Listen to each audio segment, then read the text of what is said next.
अस्सलाम वालेकुम नाज़रीन, आप यूट्यूब चैनल देख रहे हैं। मैं इमरान खान हूँ। पाकिस्तान की एस्टेब्लिशमेंट कितनी अक्लमंद है इसका अंदाज़ा आप यहाँ से लगा लें कि उन्होंने मिशन नूर को मुतनाज़ बनाने के चक्कर में मज़ीद उसे मकबूल बना दिया है। यानी वो लोग जो मिशन नूर के बारे में जानते नहीं थे या उस पर बात नहीं कर रहे थे, पाकिस्तान की एस्टेब्लिशमेंट ने उसे मज़ीद मकबूल बना दिया और इस मरतबा फिर उन्होंने मज़हब कार्ड इस्तेमाल किया। मुझे एक वाक़या याद आ गया। एक DIG साहब थे, वो मुझे मिले। उन्होंने कहा जी एजेंसियाँ मेरे से कोई काम करवाना चाह रही थी, पुराना वाक़या, लेकिन मैंने वो इनकार कर दिया। मुझे उन्होंने जनाब मेरे कभी घर के चक्कर, कभी मुझे बुलाना शुरू कर दिया कि जी ये काम तो आपने करना ही करना है। तो मैंने उन्हें इनकार कर दिया, जी गलत काम है, कानून मुझे इसकी इजाज़त नहीं देता तो मैं नहीं करता। तो मुझे उन्होंने धमकाया कि हम आपके ऊपर को केस बना देंगे। तो मैंने कहा जी बना दें आप केस, मेरे ऊपर तो कोई, मैंने ज़िंदगी में कभी करप्शन नहीं की, कोई बेईमानी नहीं की, बनाए आप, चलेगा ही नहीं। कहता फिर उन्होंने धमकाया कि वो मेरी ट्रांसफ़र करवा देंगे। वो करवा दें आप। कहता फिर मुझे डराया कि आपकी नौकरी ख़राब कर देंगे, वो भी कर दें आप। लेकिन वो DIG साहब ने कहा कि पहली मरतबा जब मैं हिल गया और थोड़ा सा परेशान हो गया, जब उन्होंने मुझे ये धमकी लगाई कि हम आपके ऊपर तौहीन मज़हब का केस कर देंगे, तो कहते मैं पहली दफ़ा डर गया। मैंने कहा यार ये ख़तरनाक हथियार है। तो ये यहाँ तक एजेंसियाँ चली जाती हैं। बहरहाल मिशन नूर को मुतनाज़ करने के लिए भी मज़हब कार्ड इस्तेमाल किया गया और इसको एक और शख्सियत के नाम के साथ जोड़ दिया गया। कादियानियत के हवाले से इसको जोड़ा गया और ये कहा गया जी वो तो बंदे का नाम था और उसका जो नाम था मौलवी हकीम नूरुद्दीन, तो ये उसके नाम, वो भाई कुरान पाक में सूरह नूर है और अल्लाह नूर समावाति वल अर्ज़। तो ये आप नूर के लफ्ज़ को या नूर को आप 1415 साल हो गए हैं कुरान पाक को उतरे हुए। आप सल्लल्लाहु अलैहि वसल्लम ने आपके तवस्सुत से अल्लाह ताला ने आप पे कुरान पाक नाज़िल फरमाया और वो आपके तवस्सुत से पूरी दुनिया में आज भी कुरान पाक मौजूद है और अल्लाह ताला ने इसकी हिफाजत की जिम्मेदारी भी ले रखी है। तो सूरह नूर तो कुरान पाक में है। अब 1400 साल पुरानी एक मुसलमानों की एक किताब है और उसके अंदर एक लफ्ज़ है, उसको उठा के आप 100 साल पुरानी किसी चीज़ के साथ जोड़ दें और वो कॉपीराइट आप वहाँ पे दे दें, तो ये तो मुनासिब नहीं है, तो गैर मुनासिब है। मैंने इन लोगों से बात की, जो लोग मिशन नूर जिन्होंने आगाज़ किया था, अहमद खान वगैरह से, तो इन्होंने कहा जी हम तो खड़े हैं अपनी जगह पर, हम तो एक कदम पीछे नहीं हटते। मैंने कहा जी आप क्यों एक कदम पीछे नहीं हटते? तो उसका उन्होंने रीज़न ये बताया। एक तो पहले उन्होंने मुझे कहा जी कि हम मुसलमान है और हमारा ये पूरा बिलीफ है कि नबी अकरम सल्लल्लाहु अलैहि वसल्लम अल्लाह के आखिरी नबी हैं, रसूल हैं, पैगंबर हैं, उनके बाद कोई भी नहीं आएगा। जो नबूवत का दावा करेगा वो झूठ बोलेगा, वो झूठा होगा। और उन्होंने बल्कि मुझे ये भी कहा कि हम लानत करते हैं ऐसे किसी भी शख्स के ऊपर। तो ये बातें मैंने उनकी सुनी, बल्कि वो उन्होंने काफ़ी चीज़ें मुझे बताई हैं और भी, और साथ में उन्होंने मुझे ये कहा कि ये एक्चुअली दबाने की कोशिश है और ये दबाव हम पर गुज़िश्ता चंद दिनों से डाला जा रहा है। और अब पाकिस्तान तरीके इंसाफ के लोगों ने भी ये बात की, कुछ लोगों ने की, लेकिन फिर भी अजान से कोई नहीं भागा। सब ये कह रहे हैं कि अजान देनी चाहिए। नूरुल्लाह कादरी साहब ने कहा जी बिल्कुल। आरिफ अलवी साहब ने अपना स्टेटमेंट जो है वो डिलीट कर दिया और उसके बाद जो है वो कुछ, मैंने आपको बताया था ना, रात को कई एजेंसियां जाग रही हैं, मौलवियों के दरवाजे खटखटाए जा रहे हैं, फ़ोन बजाए जा रहे हैं कि दो कोई फतवा, कोई बात करो। तो छोटा मोटा वो भी काम हो गया पाकिस्तान तरीके इंसाफ के अंदर से। अच्छा, मामला क्या है? जो लोग इसको लेकर चले ना, वो ये कहते हैं कि हम तो एक आम पाकिस्तानी के तौर पे हमने ये कोशिश की है, हम सारे पाकिस्तान को इकट्ठा करेंगे, हमने ब्लैकमेल नहीं होना। ये पाकिस्तान के एस्टेब्लिशमेंट का तरीका वारदात है कि ये अगर कोई चीज़ कंट्रोल में ना आ रही हो ना, तो उस चीज़ का कंट्रोल अपने करीबी लोगों को दे देते हैं। यानी कोशिश उनकी ये है कि ये जो कंट्रोल है ये आम आदमी के या सोशल मीडिया के हाथ से निकलकर पॉलिटिकल पार्टी के कंप्रोमाइज लोगों के हाथ में चला जाए। ये उनका मौक़िफ़ है जो उन्होंने मुझे बताया। बहरहाल नाम से क्या फ़र्क पड़ता है? फ़र्क तो काम से पड़ता है और काम जो है वो बहुत बड़ा है। अजान देना, अल्लाह को पुकारना, ये तो किसी सूरत भी गलत नहीं है और इसको कोई गलत कह भी नहीं सकता। पाकिस्तान में जमहूरियत है और पाकिस्तानी जो है वो अजान देंगे। और नाम तब्दील करने के पीछे या करवाने के पीछे जो कहानी है मैंने आपको बता दी कि नाम तब्दील करेंगे, मकसद तब्दील कर देंगे, वेन्यू तब्दील कर देंगे, टाइम तब्दील कर देंगे, वो चीज़ें कंप्रोमाइज़ हो जाएंगी। वो कहते हैं नहीं, हम सारे अजान देंगे और पाकिस्तानियों को अजान देनी चाहिए। पाकिस्तानियों को अजान देनी चाहिए, जुल्म के खिलाफ अल्लाह को पुकारना चाहिए। जुल्म है, जबर है, फस्तायत है जो पाकिस्तान में इस वक्त किया जा रहा है, उसके बाद अल्लाह ताला को पुकारना चाहिए। देखिए आपके मुल्क के अंदर इंसाफ का निज़ाम तबाह हो गया, आप अदलिया से जाके इंसाफ नहीं ले सकते। इस वक्त 26वीं आईनी तरमीम के बाद सारे रास्ते बंद हो गए। पार्लियामान जो है वो बेअमल होकर रह गई है। आपके तमाम इदारे जो है वो गिरवी रख दिए गए एक शख्सियत के आगे और मुल्क के अंदर एक मार्शल लॉ है। ऐसी सूरत में आप अल्लाह से मदद मांगेंगे ना, अल्लाह ताला आपको हिम्मत देगा, आपको इकट्ठा करेगा, तो फिर आप निजात हासिल कर लेंगे इस जालिम निज़ाम से। अब ये जालिम निज़ाम जो है ये पूरी कोशिश करेगा कि कुछ ना कुछ करके वो जितना हो सके वो सस्टेन करे और चीज़ों को मुतनाज़ बनाए। अब मुतनाज़ बनाने की कोशिश नहीं, अक्ल से पैदल लोग हैं ये, बहुत ही अजीबोगरीब लोग हैं। इन्होंने जिस चीज़ को नीचे लेकर जाना था उसको मजीद ऊपर लेकर चले गए। अब आप देखिएगा कि लोग कैसे अजानें देते हैं और कैसे सोशल मीडिया के ऊपर आपको वो दिखाई भी देती हैं। अब जिन लोगों को इस बात की फिक्र है कि उनका चेहरा नजर आ जाएगा तो उनको गिरफ्तार कर दिया जाएगा, तो अजान देने में तो किसी को गिरफ्तार नहीं किया जाता। लेकिन अगर फिर भी फिक्र है तो अपने बैकग्राउंड से पीछे की तरफ से वीडियो बनाएं और उस तरफ मुंह करके आप अजान दें किबला की तरफ, और अपने पीछे बंदा खड़ा करके वहां से वीडियो बना लें। जिन लोगों को इस बात का खतरा है वो ये भी कर सकते हैं, लेकिन यह है कि अजान देने पर कोई किसी को गिरफ्तार नहीं कर सकता, नहीं कर सकता। मुझे पता था कि अगर मैं शहीद अरशद शरीफ की फोटो लगाऊंगा, अपना लगाऊंगा या किसी और का लगाऊंगा, तो पंजाब हुकूमत जो है हमारे कैंप उखाड़ देगी, सब कुछ तबाह बर्बाद कर देगी। मैंने कहा दिया तो मोहम्मद अली जिन्ना का फोटो लगाया, अभी तक माशाल्लाह जबरदस्त काम चल रहा है, कुछ भी नहीं कर सके ये लोग। तो ये आप लोग तरीके से चलें, ये निज़ाम खुद अपनी मौत मर जाएगा और ये सिस्कियां ले रहा है। तो जनाब आप मिशन नूर कहें, हुक्म अज़ान कहें, कोई भी नाम लें, मकसद ये है कि अज़ान देनी है आपने। तो आज सारे पाकिस्तानियों को अज़ान देनी है और अज़ान दे के उसकी वीडियो जो है वो पब्लिक कर दें। नाज़रीन, जो लंदन पे कब्जे की लड़ाई है वो आज अभी 2-3 घंटों के बाद ये मामला शुरू हो जाएगा। पाकिस्तान तहरीक इंसाफ ने 3 बजे की कॉल दी हुई थी बरतानिया टाइम के मुताबिक, पाकिस्तान टाइम के मुताबिक रात कोई 8 बजे 9 बजे ये मामला होगा और 8, 9, 10 बजे के करीब होगा। मैं नेक्स्ट वीलॉग में आपको सारा बताऊंगा। कुछ लोग कह रहे हैं कि आसिम मुनीर साहब बरतानिया छोड़कर चले गए हैं, वो शायद यूरोप चले गए हैं, लेकिन कुछ लोग ये कह रहे हैं कि ये एक तरीकाकार है और शायद वो अपनी इस इवेंट में शमूलियत को खुफिया रखना चाहते हैं ताकि कोई रद्द-ए-अमल ना आए और एक सरप्राइज एंट्री उनकी हो जाए। अब इस किस्म की चीज़ें भी सुनने में आ रही है, लेकिन यह कि पाकिस्तान तहरीक इंसाफ ने या ओवरसीज पाकिस्तानियों ने अपना एहतजाज का ऐलान किया हुआ है, ये उनका आज बड़ा इम्तिहान है। इससे पहले उन्होंने बहुत बड़े बड़े एहतजाज किए हैं बरतानिया में, उन्होंने तगड़े एहतजाज किए हैं बरतानिया में, लेकिन आज वो कर पाएंगे नहीं कर पाएंगे ये एक बड़ा सवाल है और इसका जवाब हमें अगले चंद घंटों में मिल जाएगा। तीसरी इंपॉर्टेंट खबर यह है कि अवामी एक्शन कमेटी जो आज़ाद कश्मीर में है, उन्होंने एक बहुत बड़ा चैलेंज खड़ा कर दिया पाकिस्तान की एस्टेब्लिशमेंट के लिए, और वो चैलेंज है, असल में ये उन्होंने अब जो पकड़ा है ना वो बड़ी खौफनाक जगह से पकड़ दिया। इससे पहले उन्होंने अपने मुतालबात मनवाए जो अवामी नौयत के सतही मुतालबात थे कि हमारा जनाब आटा आप सस्ता करें, हमारी बिजली जो है वो हमें महंगी ना बेची जाए, हमारे हुकूक जो है वो हमें दिए जाएँ, दीगर बहुत सारी चीज़ों पे वो अपनी मर्जी मनवा रहे थे और अपने मुतालबात पूरे करवा रहे थे। लेकिन फिर जब उन्होंने गौर किया तो उन्हें पता चला कि जो फसाद की जड़ है वो हमारी पार्लियामेंट के ऊपर एस्टेब्लिशमेंट का कब्जा है। हमने अपनी पार्लियामेंट को एस्टेब्लिशमेंट के कब्जे से आज़ाद करवाना है। लेकिन पाकिस्तान को ये बात सही तरह समझ नहीं आ रही, आज़ाद कश्मीर को ये बात समझ आ गई। पाकिस्तान की पार्लियामान के ऊपर भी एस्टेब्लिशमेंट का कब्जा है, मिलिट्री एस्टेब्लिशमेंट वहाँ कंट्रोल करती है। इसी तरह जो आज़ाद कश्मीर की हुकूमत है उसके ऊपर भी मिलिट्री एस्टेब्लिशमेंट का कब्जा है, वो वहाँ पर भी कंट्रोल करती है। तो वहाँ जो अवामी एक्शन कमेटी, उन्हें ये बात समझ आ गई। उन्होंने कहा जी कि एस्टेब्लिशमेंट का कब्जा इसके ऊपर से ख़त्म करें। अब कब्जा ख़त्म करना है तो लाजमन कोई इकदाम करने पड़ेंगे। तो जब उन्होंने इसके ऊपर एनालिसिस किया तो उन्हें पता चला कि जो सबसे इंपॉर्टेंट चीज़ है, ये पार्लियामेंट में कब्जा करते कैसे, ये अपने बंदे लाकर पार्लियामेंट में बिठाते हैं। अब ये जो बंदे पार्लियामेंट में लाके बिठाते हैं उनकी तादाद हमेशा ज़्यादा होती है अवामी मुंतखब नुमाइंदों से। लिहाजा होता यह है कि अवामी मुंतखब नुमाइंदे पीछे रह जाते हैं, अवाम की आवाज़ दब जाती है, और जो एस्टेब्लिशमेंट के लाए हुए कठपुतली वहाँ पे अरकान बैठे होते हैं वो एस्टेब्लिशमेंट की मर्जी से आज़ाद कश्मीर की हुकूमत को चलाते हैं, और वहाँ कोई भी फैसला आज़ाद कश्मीर की आवाम की मंशा के मुताबिक नहीं हो पाता क्योंकि उनके मुंतखब नुमाइंदों के पास अक्सरियत नहीं होती।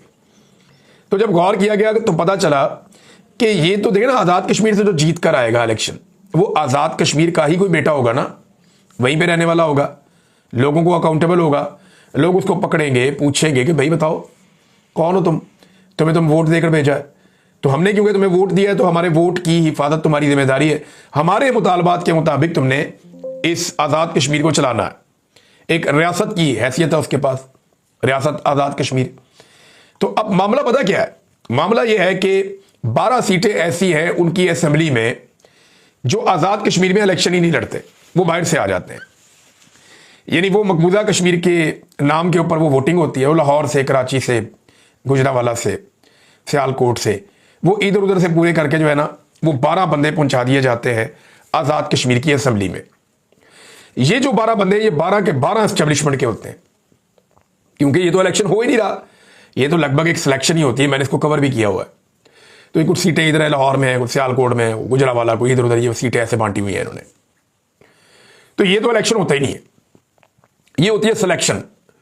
एजेंसियां पहले तय कर देती हैं जनाब ये बंदा हमने पहुंचाना है, अब अपने बंदे एजेंसियों ने पहुंचा दिए, 12 बंदे इनको मिल गए बाहर से, थोड़ा बहुत ये अंदर मारधाड़ करते हैं और अपनी मर्जी की हुकूमत बना लेते हैं, और फिर उसके जरिए से, उस कठपुतली हुकूमत के जरिए से हुकूमत जब दिल करे गिरा दी, जब दिल करे नई बना ली, जब दिल किया अरकान को इधर कर दिया, कभी इधर कर दिया, तो वो भेड़ बकरियों की तरह उनके कंट्रोल में होते हैं।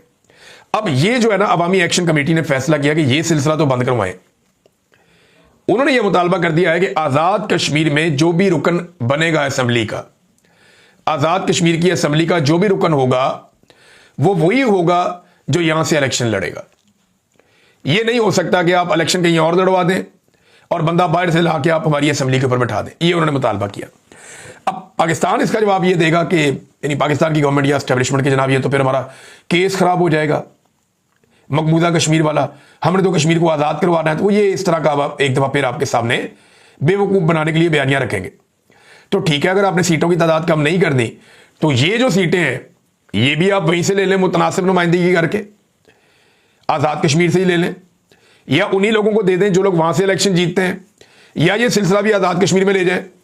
ये जो बाहर से जाते हैं टोटल 2 नंबरी और फ्रॉड है, कोई इलेक्शन नहीं होता। चंद शख्सियात हैं जिनके एस्टेब्लिशमेंट के साथ, फौजियों के साथ अच्छे ताल्लुकात हैं, उन ताल्लुकात की बुनियाद के ऊपर वो वहां से टिकट ले लेते हैं किसी एक जमात का, इलेक्शन लड़ते हैं, वोटिंग शूटिंग तो क्या होनी है, उनका नाम नॉमिनेट हो जाता है, वो जाके वहां पे आज़ाद कश्मीर असेंबली में बैठ के एस्टेब्लिशमेंट की खिदमत शुरू कर देते हैं। ये सिलसिला अब खत्म करवाना चाहती है अवामी एक्शन कमेटी। 29 तारीख को उन्होंने भी एक बड़े एहतजाज का ऐलान किया हुआ है।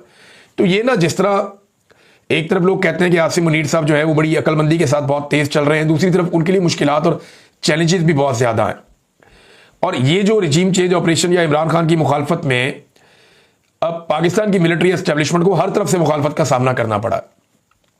वजह यह है कि अवामी सपोर्ट जिन इश्यूज को नहीं मिलती थी उन इश्यूज को भी भरपूर अवामी सपोर्ट मिल रही है, क्योंकि पाकिस्तान की मिलिट्री एस्टेब्लिशमेंट पाकिस्तान के सबसे मकबूल सियासतदान को मार रही है। तो वो जो अवामी सपोर्ट है वो हर उस इशू के साथ चली जाती है जो मिलिट्री एस्टेब्लिशमेंट के खिलाफ जा रहा होता है। ये एक हकीकत है, आप कोई इस पे आंखें बंद करना चाहता है तो कर ले, लेकिन रियलिटी यही है। नाज़रीन, पाकिस्तान और सऊदी अरब के मुआहदे के ऊपर अल्लामा राजा नासिर अब्बास साहब ने एक स्टेटमेंट दिया। ये बहुत इंपॉर्टेंट स्टेटमेंट है उनका, जरा ये स्टेटमेंट आप देखिए। वो ये कहते हैं, मैं बहैसियत एक पुख्ता यकीन रखने वाला मुसलमान जो मुस्लिम इत्तेहाद और दुश्मनों के मुकाबले के लिए मुकम्मल तैयारी को जरूरी समझता है, पाकिस्तान और सऊदी अरब के माबैन होने वाले दिफाई मुआहदे का खैर मकदम और उसकी हमायत करता हूँ। ये बिल्कुल इसी हदायत के मुताबिक है जो कुरान करीम ने सूरह अनफाल में दी है। फिर सूरह अनफाल की आयत का उन्होंने तर्जमा बताया कि दुश्मन के मुकाबले में अपने घोड़े और जंगी ताकत तैयार रखनी है। ये मुआहदा एक अहम और तारीखी कदम है, लेकिन हतमी राय कायम करने से पहले चंद सवालात पर वजाहत जरूरी है। अब कुछ सवाल इन्होंने उठाए, बड़े इंपॉर्टेंट हैं। उन्होंने कहा, जी क्या यह मुआहदा वादे तौर पर पाकिस्तान और सऊदी अरब को इसराइली जारहियत के मुकाबले के लिए पाबंद करता है या इसके दूसरे स्ट्रेटेजिक मकासद हैं? ये बहुत इंपॉर्टेंट क्वेश्चन। दूसरा, इस मुआहदे के तहत जारहियत की तारीफ क्या है? आप किसे जारहियत कहते हैं कि ये मामला जारहाना है और ये नहीं है? और क्या यह मुआहदा खित्ते में अमरीकी फौजी अड्डों पर मुस्लिम ममालिक के इन्हिसार को कम कर सकेगा या फिर यह सिर्फ मगरबी इत्तेहादों की तकमील का जरिया बनेगा? बहुत अहम सवाल। दूसरे मुस्लिम ममालिक इस मुआहदे को किस नजर से देखेंगे और इस पर किस तरह का रद्देअमल देंगे? ये ईरान और यमन की और बाकी ममालिक की बात है। क्या यह मुआहदा एक वसी मुस्लिम इत्तेहाद में तब्दील हो सकता है जो मशरिक़ वस्ता की सिक्योरिटी का नक्शा बदल दे और इसराइली और मगरबी गलबे को कमजोर कर दे? सवाल तो बहुत अच्छा है, लेकिन मुझे बज़ाहिर ऐसा लगता नहीं है। जब तक इन सवालात के जवाब वाज़ेह नहीं होते, मैं पाकिस्तान और सऊदी अरब की क़यादत की बसीरत पर एतमाद करता हूँ। दोनों ममालिक की अवाम और पूरे आलम इस्लाम ने इस इक़दाम से बड़ी तवक्कुआत वाबस्ता कर रखी हैं। ये तवक्कुआत हरगिज़ नाकाम नहीं होनी चाहिए, ख़ास तौर पर फ़लस्तीनी अवाम के हक़ में और ख़ित्ते में इसराइली ज़्यादतियों के ख़िलाफ़। मेरी दुआ है कि यह मुआहदा मुसलमानों में ज़्यादा इत्तेहाद और यकजहती का ज़रिया बने, ना कि इख्तलाफ और तफरक़े का। अब ये वही बात है जो कुछ लोग कहते हैं कि जो अहमद कुरैशी ने कही कि ईरान और दूसरे मुल्कों के खिलाफ ये जो इत्तेहाद है ये इसराइल के खिलाफ नहीं है। अहमद कुरैशी जो एस्टेब्लिशमेंट के आदमी है, उनके साथ अच्छे ताल्लुकात हैं, तो उनका कहना है कि ये इसराइल के खिलाफ नहीं है, ये मुसलमान ममालिक हैं, ये मामला उस तरफ जाता है। तो ये बड़ी तशवीश की बात है। लेकिन अल्लामा राजा नासिर अब्बास साहब ने बड़े ज़र्फ़ का सबूत भी दिया और सवाल भी उठाया। नाज़रीन, पाकिस्तान के वज़ीर दिफ़ा ख्वाजा आसिफ साहब ने एक बड़ी अजीबो गरीब हरकत की, बहुत ही खौफनाक। ख्वाजा आसिफ कहते हैं कि बगैर किसी इबाहम के कहता हूं कि अफगानिस्तान दुश्मन मुल्क है। हमारी सरजमीन पर हमले हों, हमारे बच्चों का खून बहाया जाए, यहां मौजूद दहशतगर्द इनसे इमदाद ले, ये हमसायों वाली बात नहीं है। बगैर किसी इबाहम के कहता हूं कि अफगानिस्तान दुश्मन मुल्क है। ये डॉन न्यूज़ का स्क्रीनशॉट है और नादिर बलोच साहब ने इसको ट्विटर के ऊपर ट्वीट किया, जहां से मैंने इस खबर को उठाया। अब अगर ख्वाजा साहब ये कह रहे हैं तो ख्वाजा साहब ने बड़ी खौफनाक बात की है। एक बरादर इस्लामी मुल्क को दुश्मन डिक्लेयर करने का मतलब क्या है? पाकिस्तान की एक लंबी सरहद मिलती है, सबसे लंबी, अफगानिस्तान के साथ, और उस मुल्क को दुश्मन डिक्लेयर करने का मतलब भी पता है वज़ीर दिफा को। हम उसे बरादर इस्लामी मुल्क कहते हैं। अगर तो ये खबर ऐसी है जो डॉन ने लगाई है तो ये तो अपने पांव पे कुल्हाड़ा मारने वाली बात है। मशरिक में आपका दुश्मन इंडिया है और दूसरी तरफ आपने अफगानिस्तान को अपना दुश्मन डिक्लेयर कर दिया है। ईरान के साथ आपके वैसे ही अच्छे ताल्लुकात नहीं है, सऊदी अरब के साथ आप मुआहदे में चले गए हैं।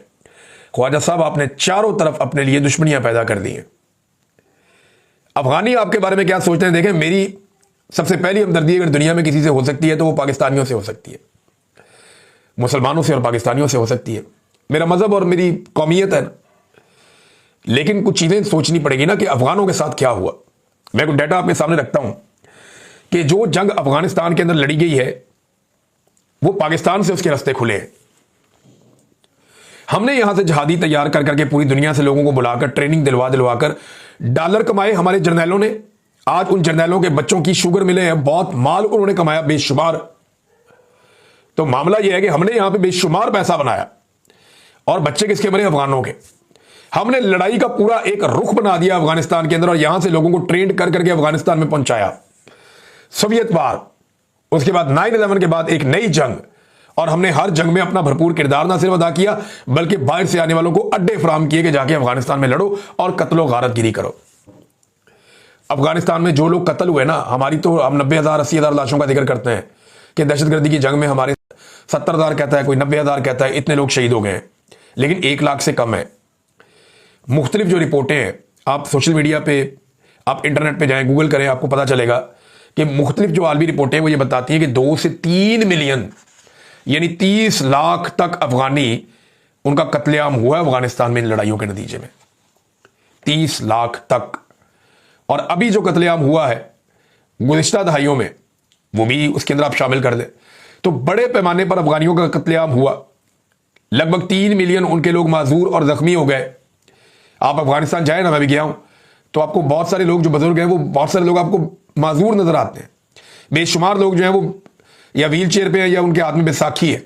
वजह क्या है भाई? वहां बारूदी सुरंगें थी हर तरफ, इतने बम मारे, इतनी तबाही हुई है वहां पे कि बेशुमार लोग जो है माजूर हो गए। लगभग 30 लाख लोग माजूर हुए, जख्मी हुए, और 50 लाख लोग वहां से हिजरत करके चले गए अफगानिस्तान से, जबकि 20 लाख लोग मुल्क के अंदर हिजरत कर गए, यहां से वहां, वहां से वहां, वहां से वहां। ऐसी खौफनाक कत्लो गारतगिरी हुई ना अफगानिस्तान में, कोई सोच भी नहीं सकता, रूह कांप जाती है। कंटेनरों के अंदर बंद करके बंदों को गोलियां मारी गई, बड़ा बड़ा जुल्म हुआ।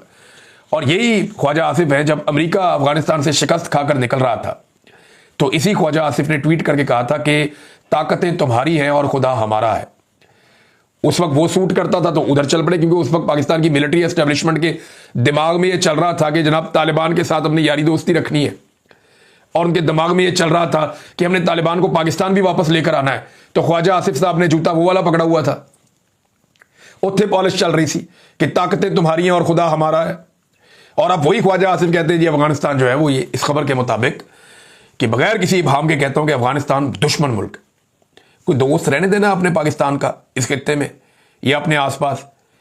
बांग्लादेश आपको कहता है माफी मांगो, इंडिया का आपके साथ फटा है, ईरान के साथ आपके ताल्लुकात ठीक नहीं है, अब अफगानिस्तान के साथ भी आप अपना काम खराब करके बाकायदा डिक्लेयर कर रहे हैं कि दुश्मन है। ये इंतहाई अफसोसनाक और घटिया रवैया है और इसको तब्दील होना चाहिए। नाज़रीन, सुहेल बड़ाई साहब ने कहा कि आर्मी चीफ में आजिज़ी भी है, अज़म भी है और अकल भी है। आजिज़ी इतनी है कि पाकिस्तान में आपको नजर आ रही है जो कुछ हो रहा है, और अज़म इतना है कि आप देखें एक दफ़ा और एक्सटेंशन के लिए कोशिश हो रही है। और अकल कितनी है, आप मईशत को देख लें, दहशतगर्दी को देख लें, पाकिस्तान के हालात को देख लें, और कुछ ना देखें, पाकिस्तान की मौजूदा फार्म 47 की हुकूमत को देख लें या इन वज़रा को देख लें, इनकी शक्लें देख लें, तो आपको अकल का भी पता चल जाएगा। बहरहाल मैं कुछ कहूँगा तो बात कहीं से कहीं निकल जाएगी और कई मिनट और मैं ले लूँगा। वीलॉग का वक्त खत्म हो गया अनफॉर्चुनेटली। अब तक के लिए इतना ही। अपना ख्याल रखिएगा, अपने चैनल का